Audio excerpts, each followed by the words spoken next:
In front of me is Motorola Edge 50 Neo, and today I would like to show you how you can switch on and use keyboard Clipboard.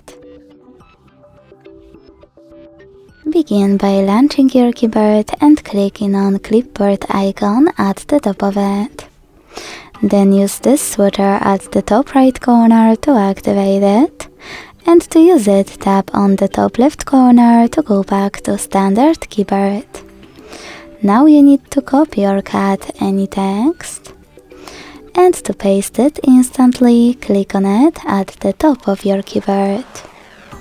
To paste it later on, click on Clipboard and tap on your text over here.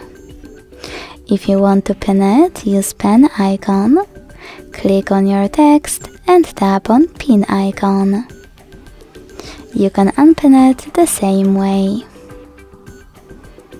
To delete it, tap on the pen again, select your text, use pin icon next to the pin one and wait.